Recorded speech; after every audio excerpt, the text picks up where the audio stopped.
এই সংসারে কোনো বস্তু হোক বা ব্যক্তি হোক, তার একার গুরুত্ব কিন্তু খুব বেশি নয়। একটা উদাহরণ হিসেবে বৃষ্টির ফোঁটাকে ভেবে দেখুন।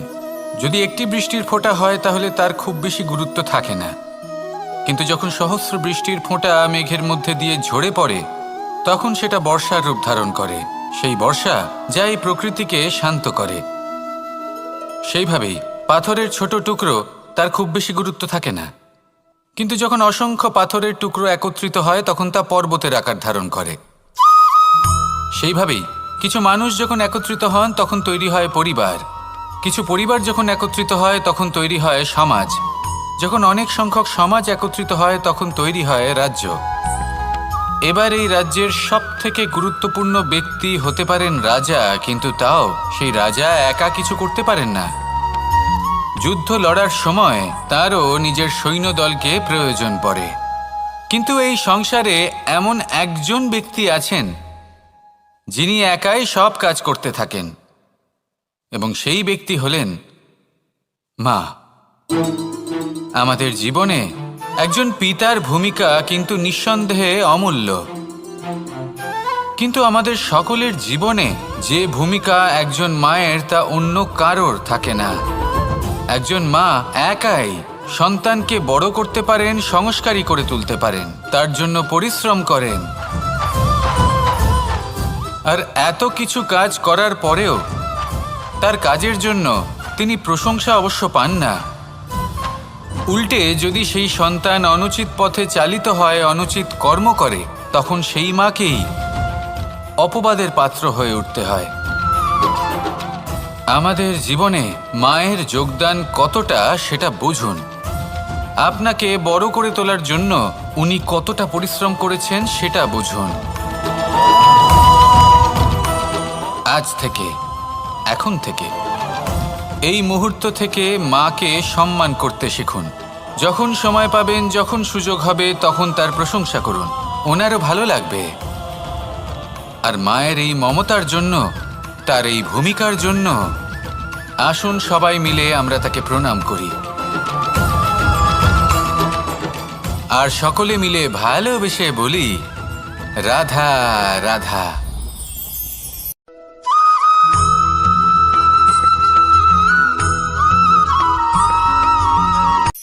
এই সংসারে সাফল্য লাভ করার জন্য জ্ঞানের প্রয়োজন হয়, পরিশ্রমের প্রয়োজন হয়, দৃঢ় নিষ্ঠার প্রয়োজন হয়, নিরন্তর চেষ্টা করা প্রয়োজনীয়। কিন্তু আরও কিছু আছে যা অত্যন্ত প্রয়োজনীয় এবং গুরুত্বপূর্ণ। তা হলো ভালো বন্ধু। তাদের থাকা অত্যন্ত প্রয়োজনীয়। যদি ভালো বন্ধু থাকে তাহলে সময় এলে তারা ঢাল হয়ে আপনাকে সুরক্ষা করবেন। সময় এলে অস্ত্রের মতো শত্রুকে সংহারও করবেন। যদি তিনি জ্ঞানী হন, তাদের মধ্যে সদ্গুণ থাকে, তাহলে এই সব গুণ আপনার মধ্যেও প্রবেশ করবে। তাহলে সাফল্যের জন্য ভালো বন্ধু পাওয়া অত্যন্ত প্রয়োজনীয়। কিন্তু শুধু বন্ধু কেন, ভালো শত্রুও থাকা প্রয়োজনীয়। এবার আপনি ভাববেন, আমি কি বললাম? যদি আপনার জীবনেও ভালো অর্থাৎ শক্তিশালী শত্রু থাকে, তাহলে আপনিও শক্তিশালী হতে থাকবেন। এই শত্রু আপনাকে প্রেরিত করবে আরও বেশি শক্তিশালী হয়ে ওঠার। কখনো কোনো হরিণকে দেখুন, তীব্র গতিতে দৌড়তে থাকে। কেন তীব্র গতিতে দৌড়য়? এই কারণে নয় যে কোথাও তার জন্য মধুর ঘাস অপেক্ষা করে রয়েছে, না।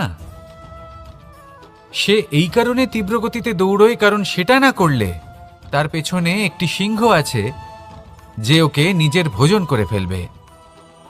তাই জীবনে বিপদ, সংকট, এই সব কিছুও হলো অত্যন্ত গুরুত্বপূর্ণ। তার সম্মুখীন হতে শিখুন, আর আমার সাথে ভালোবেসে বলুন রাধা রাধা।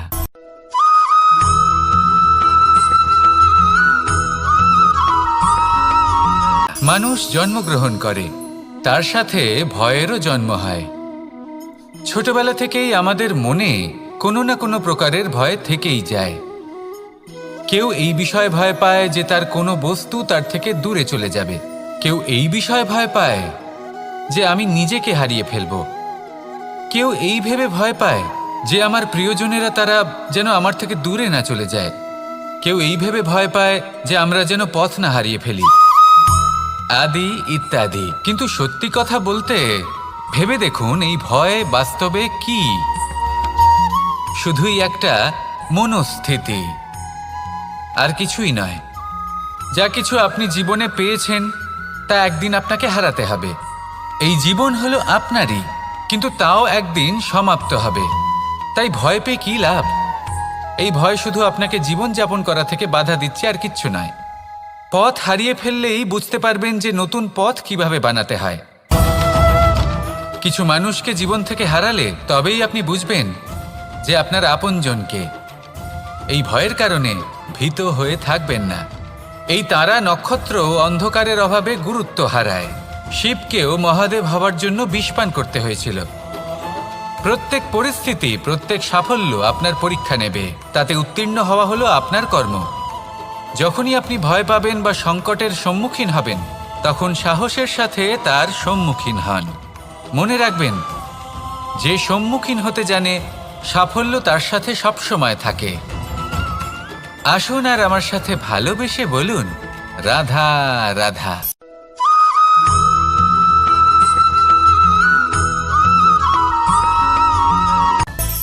মানুষের মধ্যে একটা বিচিত্র প্রবৃত্তি থাকে।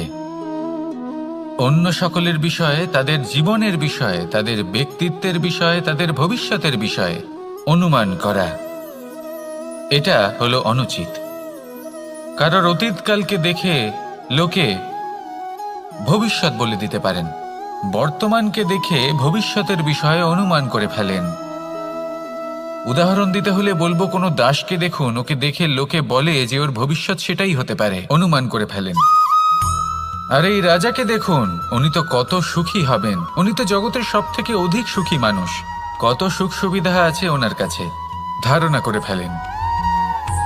তবে সত্য তো এটাই যে কারোর ব্যক্তিত্বের বিষয়ে, তাদের ভবিষ্যতের বিষয়ে আপনি পূর্ণ সত্য কখনোই বলতে পারবেন না, শুধু অনুমান করতে পারবেন। আর এই অনুমান করে সত্যি কোনো লাভ হয় না, কারণ এই কাল সেটা হলো অত্যন্ত শক্তিশালী। কালো থেকে কালোতর কয়লাকেও হিরেতে পরিণত করতে পারে। অনেক বড় বড় রাজাকেও বিদূষক বানিয়ে ফেলতে পারে এক মুহূর্তেই।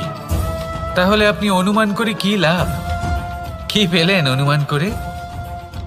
সেই জন্য কারোর বিষয়ে কোনো অনুমান করবেন না, তার ভবিষ্যতের বিষয়ে অনুমান করতে যাবেন না, কারোর বিষয়ে কোনো ধারণা করে নেবেন না। কিছু করতে হলে ভালোবাসুন, সবার মধ্যে ভালোবাসা ছড়ান, সবার মধ্যে ধন্যাত্মক ভাব ছড়ান। এই মন প্রসন্ন হয়ে বলবে, রাধা রাধা।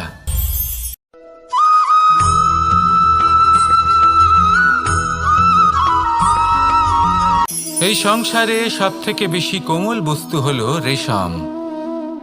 এই রেশম এতটাই কোমল হয় যে এর পুরো একটা থান শুধুমাত্র একটা হাতে ধরা সম্ভব। কখনো ভেবে দেখেছেন এই রেশম কিভাবে হয়? একটি কীট তার লালার দ্বারা উৎপন্ন হয়। এই কীট সেই রেশমকে পাক দিতে থাকে, পাক দিতেই থাকে, দিতেই থাকে, আর আস্তে আস্তে তার মধ্যেই জড়িয়ে পড়ে। শেষে ওর এই সুন্দর অমূল্য সৃষ্টি রেশমের এই সুতো, তার নির্মাণ কার্য পূর্ণ হয়। কিন্তু তাতেই ও নিজে বন্দী হয়ে যায়। নিজেরই মায়াজালের এই বন্দী গৃহে নিজেই ফেঁসে যায়। এবার এই সুতোকে ব্যবহারযোগ্য করে তোলার জন্য এই কীটগুলিকে এই কবচের সাথেই ফুটন্ত জলে ফেলে দেওয়া হয়।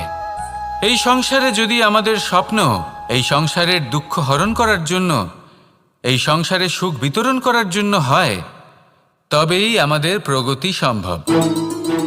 যদি আমাদের এই স্বপ্ন শুধুই আমাদের এবং আমাদের স্বার্থ সিদ্ধির জন্য হয়, তাহলে এই স্বপ্ন আমাদের অন্ধ করে দেবে, আমাদের অন্ধকারের পথে নিয়ে যাবে, আর আমরাও সেই কীটের মতো হয়ে যাব। নিজেদেরই মায়াজালে আমরা নিজেই ফেঁসে যাব, আর শেষে আমরা যদি কিছু লাভ করি তা হবে একাকিত্ব, অন্ধকারময় মৃত্যু।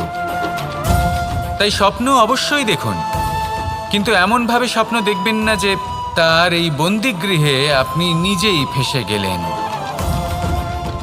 স্বপ্ন দেখুন পরোপকারে।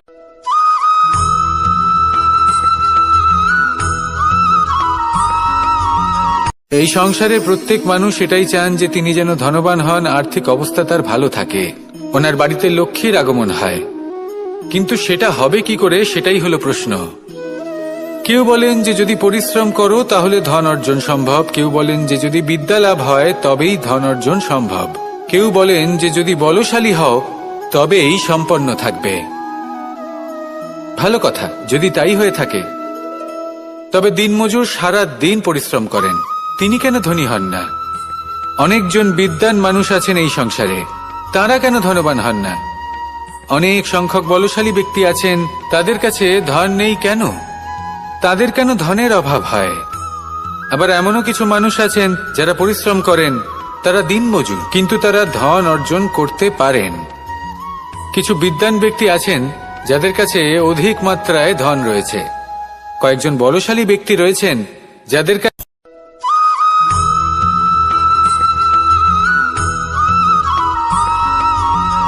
পিতা আর পুত্রের সম্পর্ক অত্যন্ত মধুর হয়ে থাকে। পিতা স্বপ্ন দেখেন, তাকে পূর্ণ করার সকল সম্ভাব্য চেষ্টা করেন, কিন্তু তাও অনেক সময় ওনার স্বপ্ন অপূর্ণ থেকে যায়।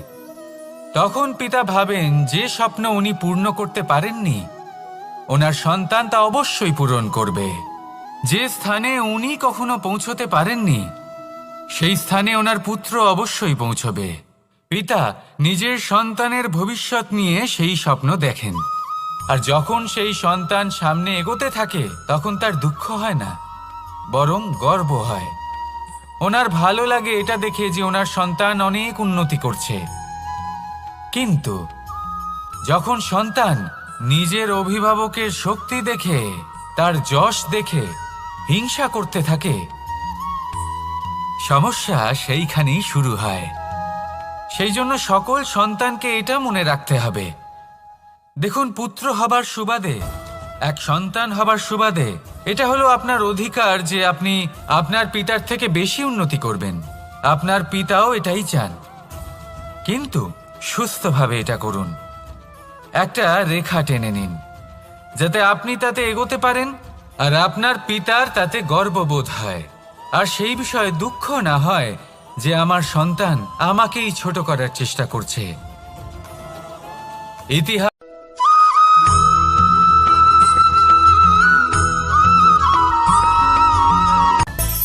মানুষের মধ্যে একটা বিচিত্র প্রবৃত্তি থাকে, অন্য সকলের বিষয়ে, তাদের জীবনের বিষয়ে, তাদের ব্যক্তিত্বের বিষয়ে, তাদের ভবিষ্যতের বিষয়ে অনুমান করা।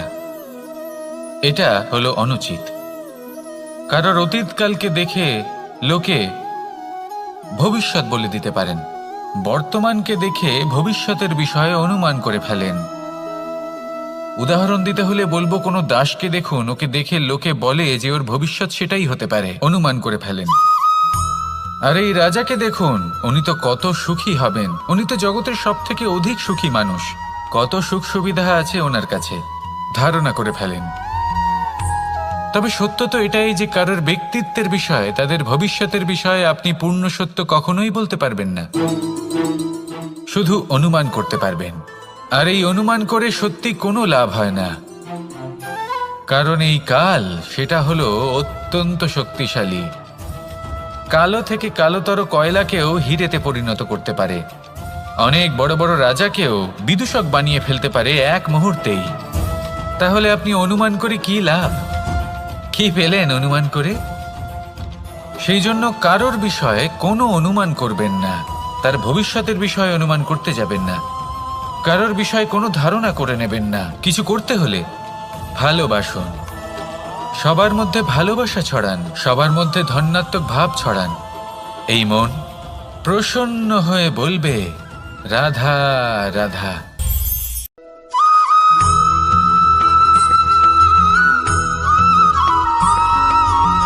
পঞ্চতত্ত্বের মধ্যে দ্বিতীয় তত্ত্ব হল ধরণী, ভূমি, যাকে আমরা ধরণী মাতা বলি। এই ধরণী ধৈর্য ধারণ করে, আর এর ওপরেই আমাদের সমগ্র সংসার নির্ভরশীল। কারণ এই ভূমি সহ্য ক্ষমতা রাখে, এর সহ্য ক্ষমতা হলো অপরিসীম। সন্তান যতই আঘাত প্রদান করুক না কেন প্রেম পূর্বক সহ্য করে আর তার বদলে অমূল্য রত্ন প্রদান করে। সন্তান যদি হাল চালায় তাহলে তার বদলে তাকে অন্ন প্রদান করে। এটাই হলো ধরনী। এবার এর থেকে আমরা কি শিক্ষা পেতে পারি? এটাই যে কারোর জন্য কিছু করা বা কাউকে কিছু দেওয়া মনে কোনো কামনা ছাড়াই। আর এই কথাটা বুঝে যান, যদি কারোর জন্য কামনা না রেখে বা কোনো পাওয়ার আশা না রেখে কারোর জন্য কিছু করেন বা কারোকে কিছু দেন, যদি এটা আপনি শিখতে পারেন তবে আপনি ভালোবাসতে শিখে গেছেন। আর সেই জন্যই এই ধরিত্রীকে মাতা বলা হয়। কারণ মাতা শুধু উনি নন যিনি গর্ভে সন্তানকে ধারণ করেন, মাতা তো উনিও যিনি জীবন বাঁচতে শেখান, যিনি জীবন বাঁচার উদাহরণ প্রদান করেন। তাহলে ধরনীর থেকে এই নিঃস্বার্থ ভাব শিখুন, নিঃস্বার্থ ভালোবাসা শিখুন, আর এই ভালোবাসার সাথেই বলুন রাধা রাধা।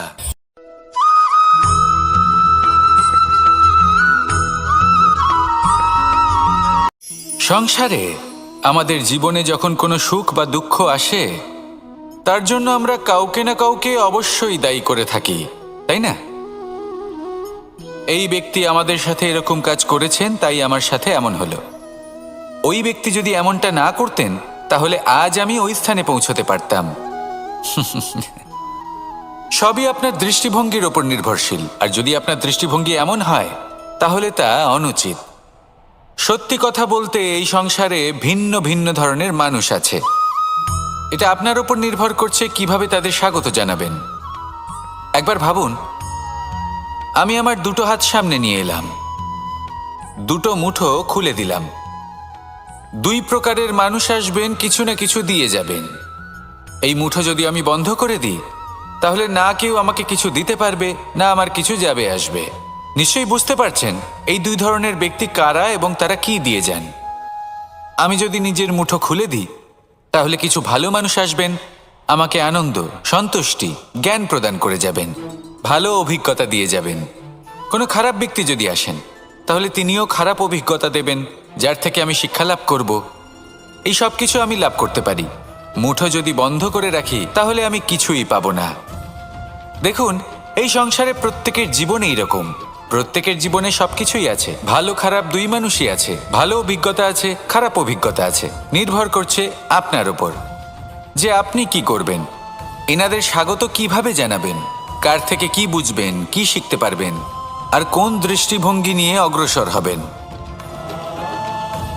এটাই নির্ধারণ করবে যে আপনার জীবন কেমন হবে। আসুন আমার সাথে ভালোবেসে বলুন রাধা রাধা।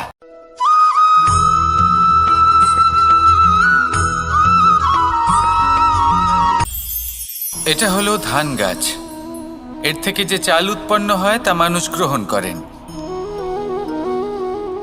আর এটা কি? এ হলো জংলি ঘাস। একবার ভেবে দেখুন, যদি এই জংলি ঘাস ধান গাছের আশেপাশে থাকে তাহলে কি হবে? ধান উৎপন্ন হতে পারবে? তা উৎকৃষ্ট হতে পারবে? আমরা কি তা গ্রহণ করতে পারবো? কখনোই নয়। এই জংলি ঘাস ধানকে নষ্ট করে দেবে, কিন্তু নিজে জীবিত থাকবে। এটাই হলো আজকের শিক্ষা। এই সংসারে যদি আপনি নীতির পথে চলতে চান, উচিত কর্ম করতে চান, সংসারকে সেবা করতে চান, তাহলে জংলি ঘাসের মতো ব্যক্তিদের থেকে সবসময় দূরে থাকতে হবে। সেই ব্যক্তি যারা দুর্নীতি এবং মিথ্যা দ্বারা পরিপূর্ণ, যাদের ব্যবহার অশুভ, যাদের অনেক অশুভ গুণ রয়েছে, তারা সঠিক নয়।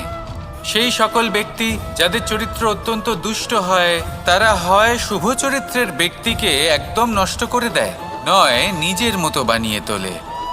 তাই যদি আপনি নীতির পথে চলতে চান, এই সংসারের জন্য শুভ কর্ম করতে চান, তাহলে সেই সঙ্গ লাভ করুন যে সঙ্গ জ্ঞানে পরিপূর্ণ, যাদের মধ্যে অনেক গুণ আছে, যাদের থেকে প্রতিদিন কিছু শিখতে পারবেন। এমন ব্যক্তির সাথে জীবন অতিবাহিত করুন। দুরাচারীদের থেকে দূরে থাকুন। তবেই এই মন প্রসন্ন হয়ে বলবে রাধা রাধা।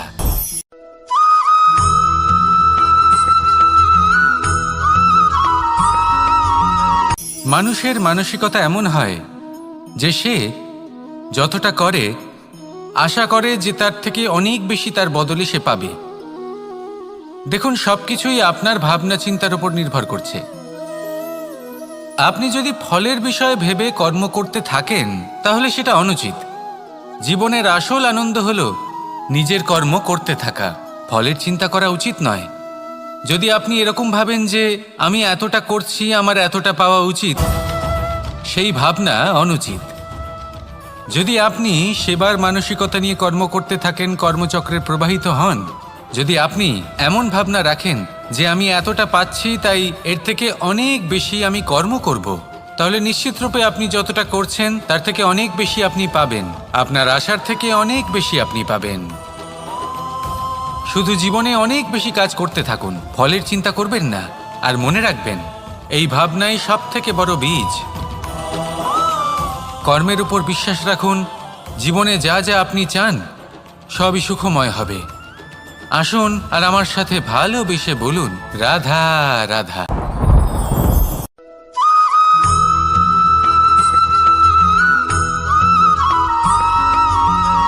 আপনি কখনো কোনো বাজকে নিজের বাসা বানাতে দেখেছেন?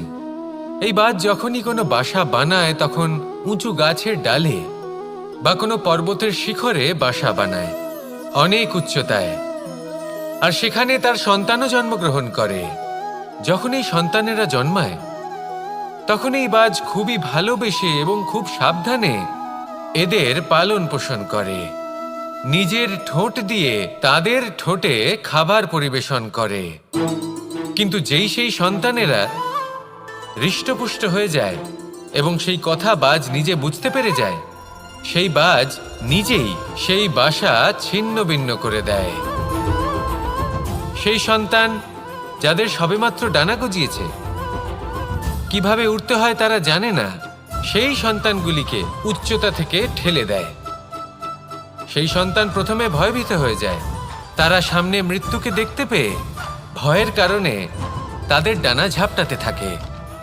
আর সেই প্রক্রিয়াতেই সেই সন্তানগুলি উড়তে শুরু করে দেয়। এবার এই ঘটনায় আমরা কি শিক্ষা পেতে পারি? এটাই, যদি আপনি মাতা পিতা হন তাহলে নিজের সন্তানকে অবশ্যই স্নেহ করুন, কিন্তু তাদেরকে নিজের আঁচলের তলায় বেঁধে রাখবেন না। যদি আপনি চান আপনার সন্তান জীবনে উন্নতি করুক, তাহলে নিজের মুঠো থেকে তাদের স্বতন্ত্র করে দিন। এই সংসারে সংঘর্ষ করতে দিন। সেই সন্তান নিজেই বুঝতে পারবে যে জন্মের সময় পাওয়া ডানা কি করে ব্যবহার করতে হয়। আর আপনার চোখের সামনে আপনার সন্তান এই আকাশে উড়তে থাকবে। তাহলে আসুন আমার সাথে ভালোবেসে বলুন, রাধা রাধা।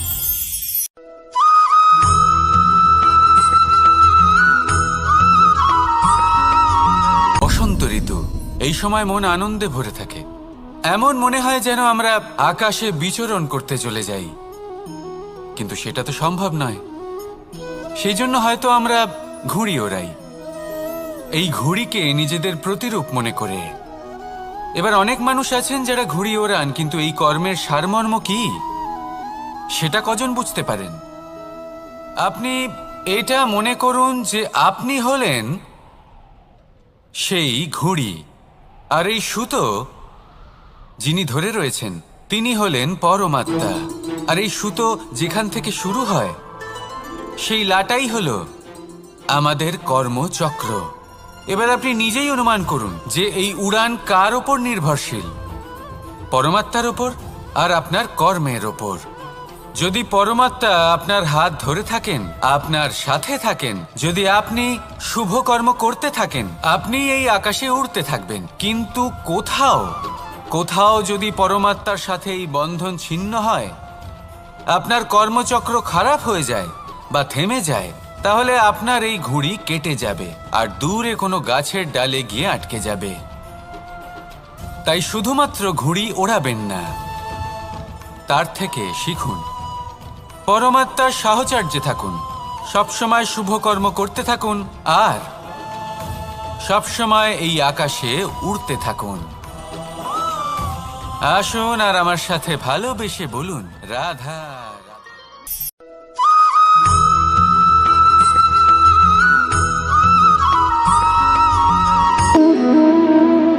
সম্পর্ক হলো আমাদের জীবনের একটি আধার। কিছু সম্পর্ক এমন যা আমরা জন্মসূত্রে লাভ করি, যেমন পরিবার, মা, বাবা। কিছু সম্পর্ক আছে যা আমরা জীবনে অর্জন করে থাকি, তা সে প্রেমের হোক, স্নেহের হোক বা বন্ধুত্বের। এই সকল সম্পর্ক লাভ করার বা গড়ে তোলার 5টি ধাপ রয়েছে। প্রথম ধাপ, কোনো ব্যক্তির সাথে আলাপ হওয়া, তার সাথে কথা বলা বা তাকে দেখা। দ্বিতীয় ধাপ, সে ব্যক্তিকে আমাদের ভালো লাগা। তৃতীয় ধাপ, আমাদের এটা চাইতে শুরু করা যে জীবনে এই ব্যক্তি যেন আমাদের বন্ধু হন, আমাদের জীবনে থাকেন, বা আমাদের কাউকে ভালোবেসে ফেলা। আর এটা আমাদের ভাবা বা চাওয়া যে সেই ব্যক্তি যেন আজীবন আমার সাথে থাকেন, আমার জীবনে আমার সাথী হয়ে। চতুর্থ ধাপ, লাভ করা। এবার এই ধাপটি অনেক মানুষের পক্ষেই খুবই সরল হয়, বড়ই সরলভাবে নিজেদের সঙ্গীকে লাভ করে থাকেন। কিছু মানুষের জন্য এই ধাপ অত্যন্ত কঠিন হয়ে থাকে। অনেক প্রতিকূল পরিস্থিতির উপর জয়লাভ করে তারা সঙ্গীকে লাভ করেন, কিন্তু লাভ অবশ্যই করেন। এরপরে আসে পঞ্চম, অন্তিম এবং সব থেকে গুরুত্বপূর্ণ ধাপ। সেটা হলো সেই সম্পর্ক পালন করা। এটা হলো এমন এক বিষয় যা প্রত্যেক মানুষের শেখা উচিত। যদি ব্যক্তি নিজের জীবনে সম্পর্ক রক্ষা করতে শিখে যান, তবে প্রত্যেক সম্পর্ক তার জীবনকে স্বর্গ করে তুলবে। আসুন আর আমার সাথে ভালোবেসে বলুন, রাধা রাধা।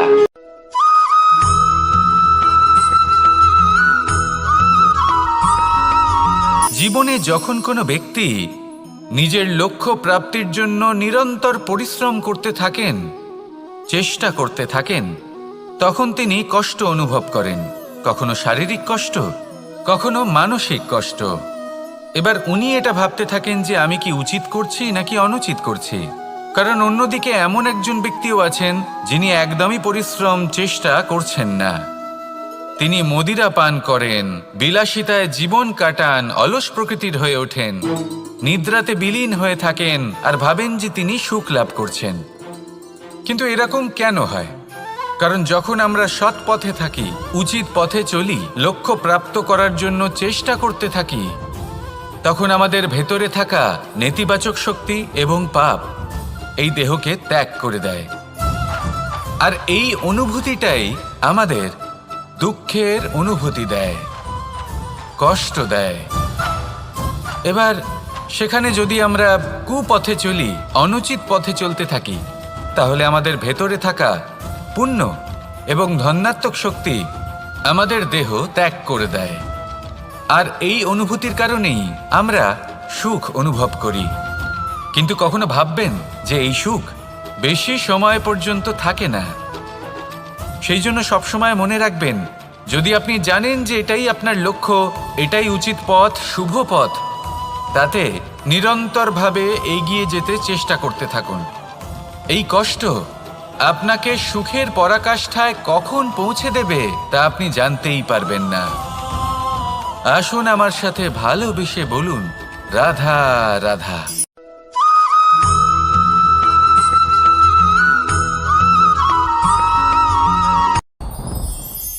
সাথী। সাথী এই শব্দটির ব্যাখ্যা কে কিভাবে করে? মিত্র, সখা, বন্ধু। কিন্তু অর্থ একটাই, তিনি যিনি আপনার সঙ্গী হন আর তিনি যার সাথী আপনি হন।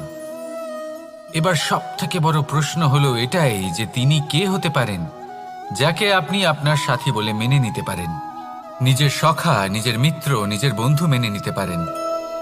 আপনার সাথী হলেন তিনি যিনি দুঃখের সময় আপনার পাশে থাকবেন, আপনার হাত ধরে থাকবেন। আপনার সাথী হলেন তিনি যার হাত আপনি নিজের সুখের দিনে ধরে থাকবেন।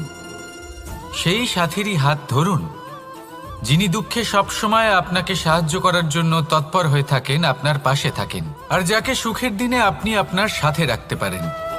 আর যখন আপনার সাথে আপনার এই সাথী থাকবে, তখন আপনি এটা বুঝবেন যে যখন জীবনে দুঃখ আসে, তখন এই দুঃখ কমে যায়, সবার মধ্যে ভাগ হয়ে যায়। আর যদি তখন সুখ আসে, তাহলে সেটা সবার উপস্থিতিতে আরো বেড়ে যায়। এটাই হলো প্রেম, এটাই হলো ভালোবাসা, এটাই হলো সঙ্গ। যেমন সম্পর্ক আমার আর রাধার মাঝে। তাহলে আসুন আর আমার সাথে ভালোবেসে বলুন, রাধা রাধা।